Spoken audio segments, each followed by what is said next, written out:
the Rolling Stones have teamed up with Keurig to come up with a Start Me Up iced coffee maker. It looks awesome. It's white. It's got the big Stones logo on the side instead of the red tongue. It's got like swirls in it to mimic iced coffee. It comes with the coffee pod and a tumbler and a bunch of their Start Me Up flavor, whatever that is. But I mean, it's too bad it's already sold out. However, I mean, it looks like a pretty cool thing, and it's skinnier than my Keurig at home takes up a lot more room than this one. $140, but sorry, buddy, it is sold out. We don't have it anymore.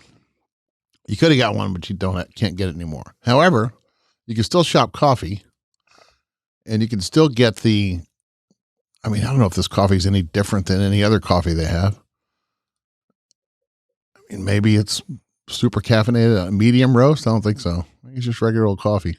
They also have a Spotify playlist, Start Me Up Spotify playlist, which is not just the Rolling Stones. It's Derek and the Dominoes and Led Zeppelin and a bunch of other bands. So that's kind of cool. We'll be sure to link to all this in the show notes. You know, as far as geriatrics go, I mean, the Stones are they're 80 years old, man. How do they do it? It's unbelievable. Keith and Mick are still kicking.